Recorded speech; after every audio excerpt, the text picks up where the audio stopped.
Hi అండి. నమస్తే. Welcome back to our channel. అందరూ ఎలా ఉన్నారండి? మేమైతే చాలా బాగున్నాము. ఈరోజైతే నేను సేమియా పాయసం అయితే చేశానండి.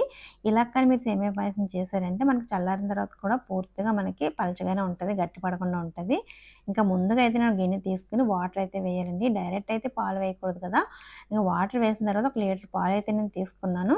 ఈ పాలు ఒక 2 పొంగులొచ్చే వరకు ఉంచాలి. ఈలోపైతే నేను సగ్గుబియ్యాన్ని ఒక హాఫ్ అన్ అవర్ ముందైతే నానబెట్టేసానండి వాటర్ వేసి. మీరు కానీ ఇలా ట్రై చేశారంటే ఇంకా మనకి సేమియా పాయసం అన్నది వెంటనే చిక్కబడిపోద్ది కదా! సగ్గుబియ్యం వేస్తే వెంటనే పడిపోతది. కానీ మీరు ఎంత చల్లారినా సరే పలచగానే ఉంటది. ఇష్టంగా అయితే తింటారు. నేను ఇలా 2 పొంగులు వచ్చిన తర్వాత ఒక గ్లాస్ పాలైతే తీసుకొని పక్కన పెట్టేసుకున్నాను.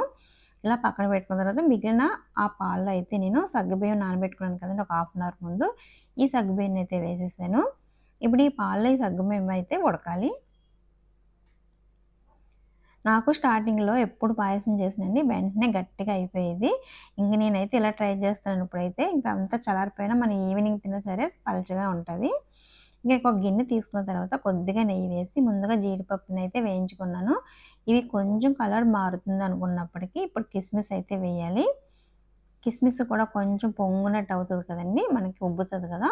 అప్పుడైతే ఇంక తీసేసుకోవాలి. ఒక ప్లేట్‌లోకైతే తీసేసుకోవాలి వీటిని.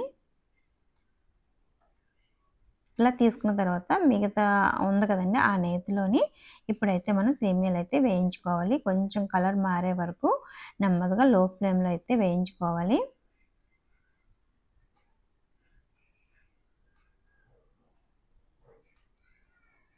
చూసారు కదా! కలర్ అయితే కొంచెం లైట్‌గా మారింది కదా! ఇప్పుడు పక్కన పెట్టేసుకోవాలి. ఇప్పుడు పాలు మరిగినియి కదండీ! సగ్గుబియ్యం కూడా పూర్తిగా ఉడికిన తర్వాత ఇప్పుడు మనం వేయించుకున్నాం కదా! వీటినైతే ఇందులో వేసేసుకోవాలి. ఇలా వేసేసుకొని మరొక్కసారి అయితే పూర్తిగా కలపండి. ఇంక ఈ సేమియాలు, ఈ సగ్గుబియ్యం కూడా కొంచెం ఉడికిన తర్వాత ఇవి ఉడికిన తర్వాత ఇప్పుడైతే మనము షుగర్ అయితే వేసుకోవాలి. నేను ఒక కప్పుడు షుగర్ అయితే వేసుకున్నానండి.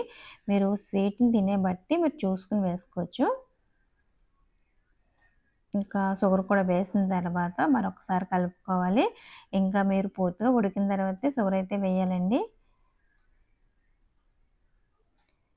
ఇంకా ఈ వేసిన ఈ షుగర్ కూడా కొంచెం పల్చగా కరిగే వరకు కలపాలి.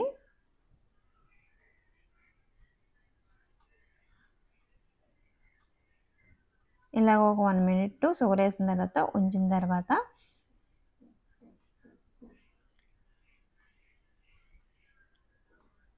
ఇంక ఇప్పుడైతే మనం ముందుగా గ్లాస్ పాలు తీసి పక్కన పెట్టుకున్నాం కదండీ!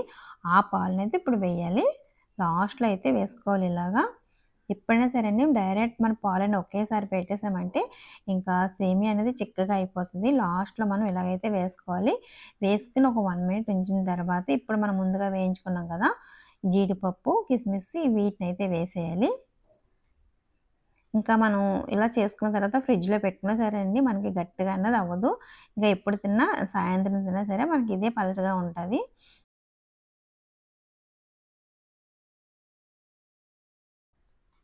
చూసారు కదా! ఇంకా సేమియా పాయసం అయితే రెడీ అయిపోయింది. మీరు కూడా ఒకసారి అయితే ట్రై చేయండి ఇలా అయితే. ఎప్పుడు కూడా మీరు చేసిన గడ్డగా అయిపోతుంది అనుకుంటున్నారా? కానీ ఇలా అయితే ట్రై చేయండి. మనకి ఇంక ఈవినింగ్ తిన్నా సరే ఇలాగే ఉంటది. ఇంతే పలచగా ఉంటది. ఇక నా వీడియో కానీ మీకు నచ్చినట్టయితే లైక్ చేసి, షేర్ చేసి, సబ్స్క్రైబ్ చేయండి. అలాగే బెల్ ఐకాన్ మీద టచ్ చేసి ఆల్ అనే సింబల్ మీద క్లిక్ చేశారంటే నేను ఎప్పుడు పెట్టిన ప్రతి వీడియో కూడా మీకు నోటిఫికేషన్